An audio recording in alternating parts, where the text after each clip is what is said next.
Bienvenue à la manche d'ouverture du Belcar 2023, le championnat d'endurance belge qui pour le moment est dans un très bon état de santé avec 34 voitures sur la grille de départ de la première course.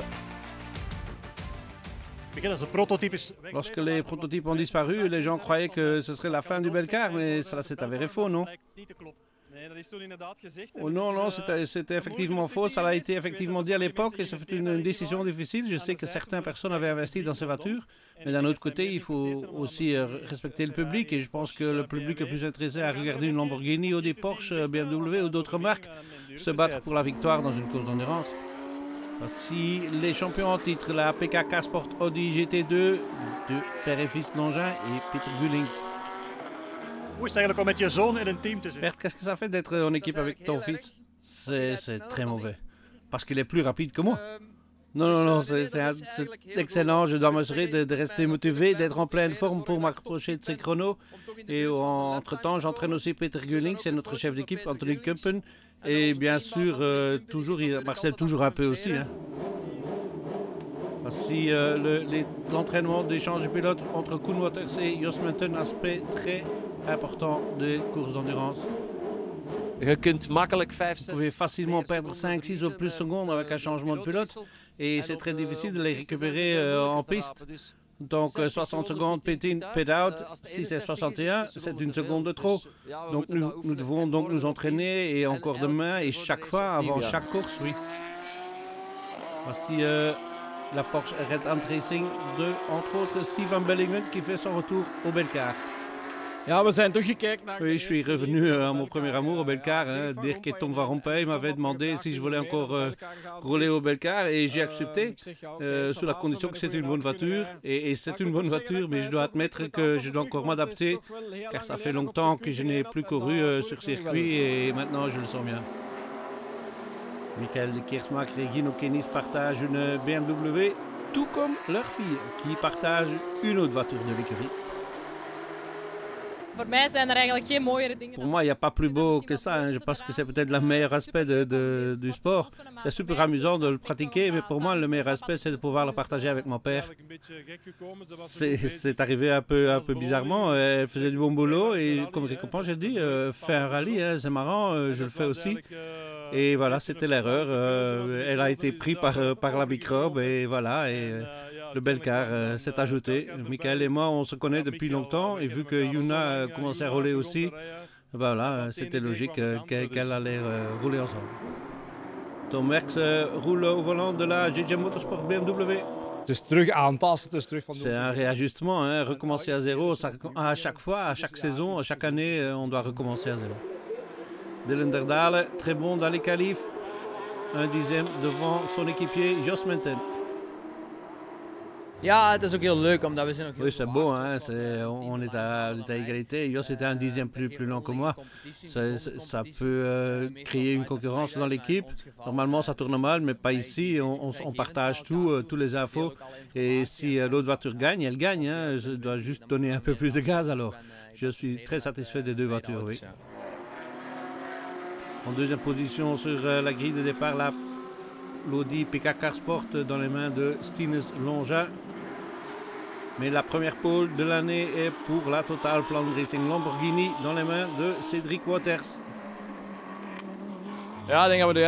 C'était un bon plan d'essayer de faire un bon temps assez tôt dans la séance. On a vu aux essais libres qu'il y avait un peu trop de trafic peut-être avec un grand écart de vitesse entre les voitures. On a réussi à faire un tour libre et j'ai ressenti tout de suite que c'était un bon tour. J'ai fait quelques petites fautes, mais elle ne voulait plus prendre de risques pour améliorer.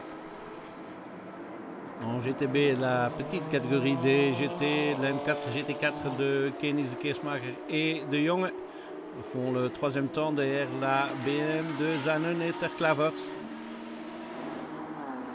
Et voici la 19, une autre BMW M4 GT4 de la famille Verhoeven, bloquée à l'extérieur de la chicane, mais elle se fait retirer du bac et elle peut continuer et elle fait même la pole dans la catégorie TA, la plus puissante des deux catégories des voitures de tourisme. Le troisième temps pour Junior Plancart et Mathis Lismont qui partagent la BMW de PK Carsport. Juste derrière Fred Capras avec la BMW M2 de Bilia Edmond. Mais la pole en TA était pour la Cupra TCR de GTE Racing. Dus voor ons eerste keer in de Belcar en direct... Pour nous, c'est la première fois dans le Belcar et on termine les qualifs avec une pole. C'est très amusant pour nous et pour toute l'équipe. En TB, troisième temps pour la BMW numéro 60 du Convents Racing Team. Dat is begonnen van in de karting. Ça a commencé par le karting et puis du karting en voiture. C'est un passe-temps qui est devenu incontrôlable. Je suis même moi-même concessionnaire d'automobile et oui, une chose en entraîne une autre. Deuxième temps pour la JJ Motorsport de la famille Werks, la BMW 330i. Et la pole est pour celle de VDW Motorsport de Van der Water et Van Geel dans la catégorie TB donc. We hebben een paar toeren over moeten doen zo. Ça nous a pris quelques tours, on attendait à pouvoir la faire la pole, mais il faut encore le faire bien sûr. Et au final ça a fonctionné, donc nous sommes très contents de pouvoir partir de la pole demain. Voici les résultats des qualifications avec la Lamborghini de Total Plan Racing devant l'Audi de PK Carsport et la Lamborghini de Russell Racing.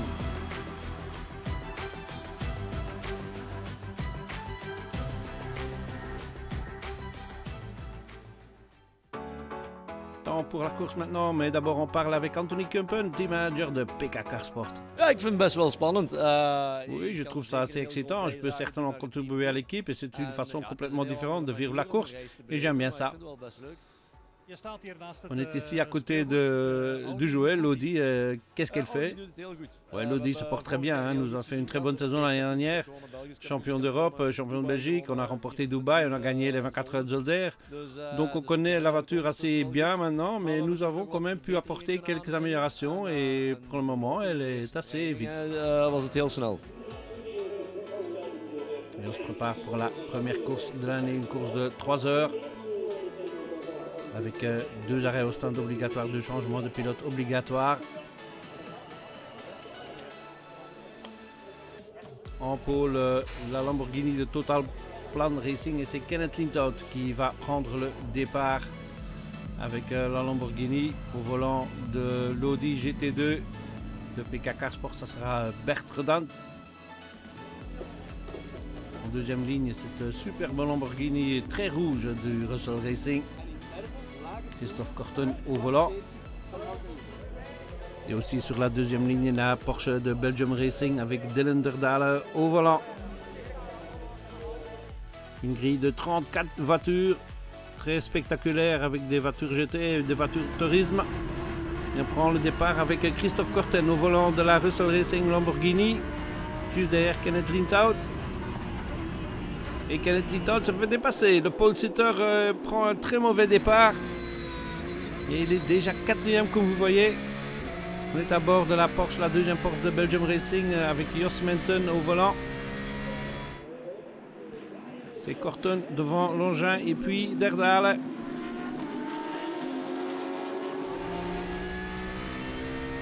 Et on reste avec Jos Menton qui met la pression sur Kenneth Lintout au volant de la Lamborghini qui est en pôle. Lambo, Audi, Porsche, c'est tout ce que les gens veulent voir.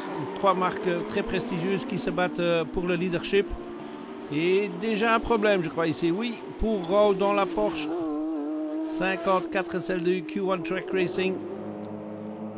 Et un safety car, ou un full corsiello plutôt, pour quelques débris sur la ligne droite. Et on continue. Toujours la Lambo rouge devant Bert Longin. Mais Bert Longin met la pression sur son ancien équipier Christophe Corton.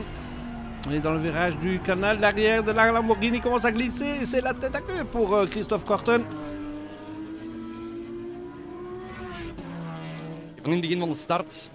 Dès le départ, l'arrière de voiture commençait à glisser. Ça n'avait rien à voir avec une pression des pneus trop élevée, je crois, parce que c'était vraiment depuis le début de la course. J'ai essayé de le contrôler, mais c'était devenu de pire en pire et à des moments imprévisibles, la voiture décrochait et voilà, j'ai perdu beaucoup de temps là au virage du canal. On doit résoudre le problème maintenant.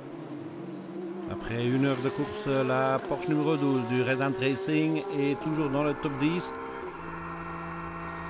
On retourne donc aux affaires de Steven Bellingen, ensemble avec la famille Van Rompuy. Et le premier arrêt au stand pour le leader. Kenneth Lindhout donne le volant à Cédric Waters. We zijn gestart op de eerste plaats. On est parti de la première position. Melody et Lamborghini nous ont dépassé assez vite, ainsi que la Porsche. Mais j'ai pu suivre assez longtemps, je crois. Finalement, je n'arrivais plus à suivre le rythme, et peut-être c'était aussi un peu de ma faute, parce que c'est pas vraiment une bonne condition. Les conditions étaient assez chaudes dans la voiture, mais pour le moment, on est quatrième et je crois que Cédric et Mario vont régler ça. Cédric et Mario, c'est bien sûr Cédric Waters et Mario Martelet, les deux autres pilotes de Lamborghini Total Racing. Pit stop aussi pour le leader, Bert Plongin, qui donne le volant à Peter Gullings. Ik wist dat we eigenlijk 70 per uur moesten starten. Je sais qu'il fallait partir à 70 km/h et je vais choisir entre la deuxième et la troisième vitesse. J'ai choisi la seconde et donc j'étais trop rapide sur le rupteur. Donc j'avais pas un très bon départ, mais le relais était assez bon. Arrêt au stand pour Dylan Derdal qui donne le volant à Michael Cole. En deuxième position, la Porsche du Belgium Racing.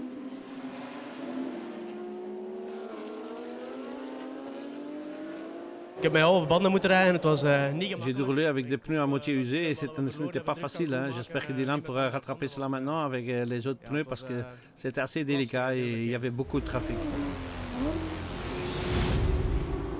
En GTB, un très beau duel entre les BMW de Hamufa Motorsport et BMS Motorsport. Il n'y a rien entre les deux voitures. Het gaat redelijk hard, hè? Ouais, ça va vite, n'est-ce pas? On est remonté de la 4e place au 2e et nous nous sommes mis d'accord que pour un peu économiser les pneus, je ne devais pas trop attaquer, mais au début, je voulais bien suivre le leader et j'ai réussi à le faire. Par contre, ne pouvait rien, pas grand-chose à la Mofa. C'était un poil trop vite pour nous. Donc, mais à un certain moment, j'ai laissé aller et j'ai essayé de garder le rythme et économiser sur les pneus. En troisième position, la BMW de Terklavers et Zanen. Suivi par l'M4 de Gamsic Motorsport. Bon départ pour Gino Kennis au volant de la 4. Par contre, il a assez vite perdu beaucoup de place. Ce qui veut dire que Gino Kennis termine la première heure, son premier relais à la 6e position. Le départ était plutôt bon. Déjà au virage du canal, j'avais presque rattrapé toutes les voitures en GTB. Mais je ne connais pas la raison. Mais après, sur la ligne droite, ils m'ont tous repassé. Je ne pouvais pas les garder derrière moi. Elles avaient trop de puissance. Juste devant eux, la BMW de Borgmans et de Wette en 5e en GTB donc. La seule Porsche de la catégorie, celle de Van den Broek et Bayens, a perdu quelques tours dès le début. Ik denk voor iedereen een beetje... Chacun doit se remettre dans le bain dans ce premier week-end de course avec notre voiture, notre nouvelle voiture même. On doit toujours un peu chercher où aller, mais bien sûr, on va faire notre mieux. C'est la fin de la première partie. Rendez-vous après la pause.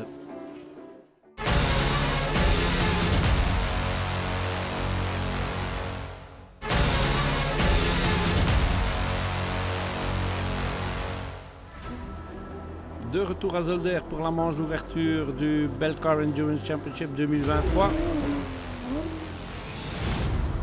On est presque à mi-course et un des protagonistes dans la catégorie TA, c'est la BMW PKK Sport de Mathis Lismont et Junior Planckaert.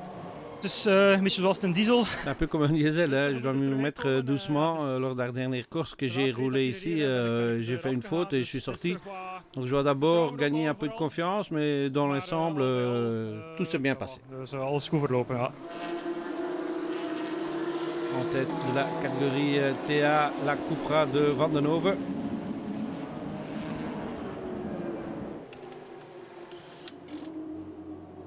Je n'ai pas pris un super départ et j'ai rapidement perdu 2 positions. Mais après 2 tours, j'ai pu reprendre mes positions et prendre une avance sur les autres voitures dans la catégorie. Deuxième en catégorie, c'est la BMW M3 de Petri et Cooper, suivi par la petite Amofa, comme on dit, la M2 de Verhoeven et Verheyen, troisième en TA. Quatrième position en TA et la BMW de Vassen et de Koning.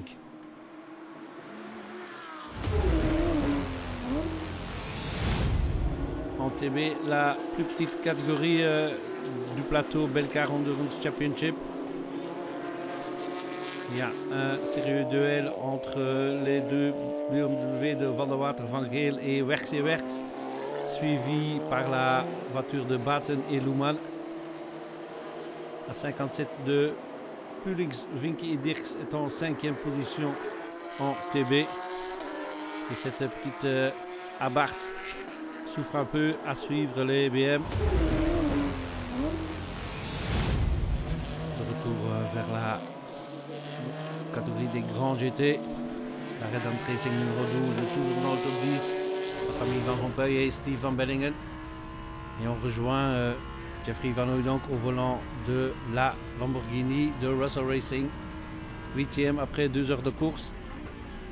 Perdu un peu de temps avec cette tête à queue au début de la course, comme vous avez vu. John de Wilde veut bien faire cette course de 3 heures tout seul. Et il est en 6e position après 2 heures de course. Malheureusement, il doit abandonner un peu après. Michael Cole revient dans les stands et donne le volant à Dylan Derdal pour le dernier relais. Ils sont en 5e position.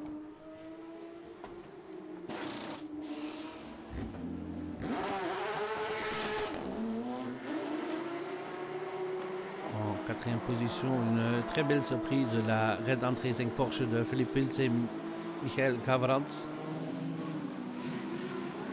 Et encore une belle surprise, la 3e position de Jos Menton et Koen Waters. Des pilotes très expérimentés, mais ils n'avaient pas entendu d'être sur le podium virtuel. Koen zei ons gisteren als we top 5... Koen nous a dit hier qu'on se contenterait d'une top 5, mais maintenant vous vous battez pour le podium, non? Oui, je pense que ça a l'air bien pour le podium si on peut continuer comme on l'a fait. Bien sûr, on a des adversaires assez forts et voilà, il nous reste 1 heure et on se rend. En 2e position, Stinus Longin a pris le volant de l'Audi GT2 de PK Carsport et essaie de se rapprocher des leaders. Ça ne sera pas facile de se faufiler entre les voitures doublées, comme ici la Porsche de Derdal. Stinus moet natuurlijk nog even door het verkeer. Dus Stinus doit traverser le trafic, bien sûr, et il perdra encore quelques secondes. Mais ça va être très close, mais ouais, c'est beau pour une course de 3 heures.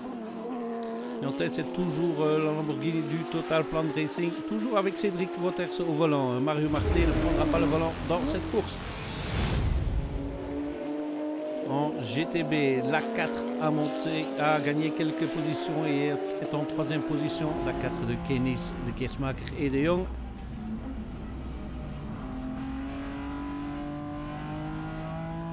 En 3e position donc, dans la catégorie GTB. Derrière la 45 de BMS, mais plus pour longtemps. Zo ben je aan het winnen en vervolgens sta je in de grindbak. Un moment on gagne et une minute suivante est dans le bac. Oui, oui, ça peut aller très vite. Hein. On venait juste d'entendre qu'on a été heurté par l'Audi et il ressentait un peu de vibration, donc il est allé dans le bac et je crains que la course est finie. Tevreden over jullie pitstop? Satisfait de votre arrêt au stand? Oui, oui, certainement très satisfait de l'arrêt. Les gars ont hésité de changer les pneus, mais comme nous avions un full corps cielo quand j'étais dans la pit lane, on a décidé de changer quand même. La voiture commençait à un peu perdre son équilibre, donc c'était mieux de changer.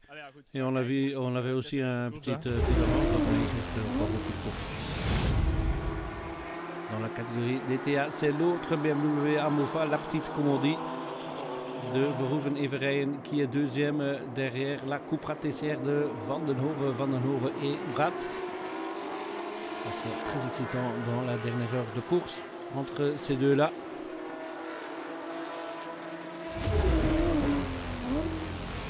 Et en TB, c'est toujours la BMW de VDB Motorsport de Van der Water et Van Geel qui mène les débats. La JJ Motorsport de Werks et Werks est toujours 2e. Et on est à quelques kilomètres de la fin de cette première course de 3 heures. Et c'est la victoire pour la Lamborghini de Total Planned Racing de Cédric Waters et Kenneth Lindhout. Ja, Oui, ça ne pouvait pas mieux commencer. Je sentais que la voiture était encore assez bonne avec ses pneus usés et j'ai poussé très fort pour essayer d'obtenir cette position sur la piste et cela a plutôt bien fonctionné. Bien sûr, cette Fulcorciello à la fin nous a un peu donné des difficultés et j'ai vu l'Audi se rapprocher assez vite. Ensuite, il s'agissait juste d'avoir une bonne relance et de créer immédiatement un écart. Mais oui, ça ne peut pas mieux commencer que ceci. En deuxième position, Stinus Longin et la PK Carsport Audi qu'il partage avec son père Bert et Peter Hulings. Longin pouvait encore se rapprocher lors d'un safety car à la fin de la course, mais ne pouvait pas dépasser la Lambo. Ik heb na de safety car blijven pushen. Après la safety car, j'ai essayé de pousser, mais l'écart restait à peu près le même. J'ai essayé, mais à 5 minutes de la fin, on savait que c'était impossible. Mais toujours content de cette deuxième position. Oui, je crois que oui. C'est un bon début de saison. Bien sûr, on veut toujours gagner. Mais je pense qu'on peut être content de cette deuxième position. Vu la différence en qualif, je suis assez satisfait. En troisième position, Dylan Derdal a utilisé cette safety car pour se rapprocher de Koen Waters et le dépasser. Je suis assez content de l'écurie. La voiture était sublime. Mais on constate qu'on a encore un peu de boulot avec le BOP et j'espère que ça sera bientôt réglé et que nous pourrons avoir un combat loyal. Ça devrait aller. Le BOP, toujours une grande discussion dans ce genre de compétition. En GTB, la victoire est pour la BMW de Rob et Chris Verhoeven devant la M4 GT4 de Alexander Borgmans et Maxime de Witte. Victoire en TA aussi pour une BMW de chez Amofa pour Mark Verhoeven et Brent Verrijen. Heel mooi verlopen. De laatste keer toen hadden wij... Oui, ça s'est très bien passé. Au dernier changement, nous avons remarqué que les pneus étaient très usés. Nous avons tout de même pris le risque de continuer à rouler avec le même train de pneus afin de perdre le moins de temps possible. Et c'était un bon choix. Et on a eu un happy end. Ça veut dire que la Cupra TCR de Wim Rath et de Maxime et Günther van den Hove termine deuxième dans la catégorie des TA. Je suis absolument satisfait. Nous avons fait des très bonnes qualifications. Mon fils a fait ça, il n'a que 18 ans. Je crois qu'il y a un peu de potentiel là. Mais la course en elle-même a été un peu plus difficile. Nous avons eu des problèmes de frein. Ils avaient toujours trop chaud et nous ne pouvions pas aller aussi vite que nous voulions, surtout à la fin. Troisième place pour la 68 de Kennis et de Keersmaker, les deux filles, bien entendu. Victoire en TB pour Ron van der Water et Nico van Geel avec la BMW de VDW Motorsport. Nico van Geel, eerste wedstrijd. Nico van Geel, première course, immédiatement gagné. Tu dois être satisfait, non? Oui, très satisfait. On a pu se construire une belle avance, mais à la fin, nous avons eu un petit accrochage et c'était quand même un peu tendu à la fin. Mais nous sommes allés au bout et nous en sommes très contents. Deuxième place pour la JJ Motorsport de Tom et Guido Werks. Et en troisième position, la voiture de Vincent Convent, Steve Rijmakers et Jarne de Mulder. Premier podium général donc pour la Lamborghini Total Plan Racing devant l'Audi de PK Carsport et la Porsche de Belgium Racing. Deuxième manche du Belcar Endurance Championship 2023 aura lieu au circuit de Francorchamps début juin. Rendez-vous là-bas.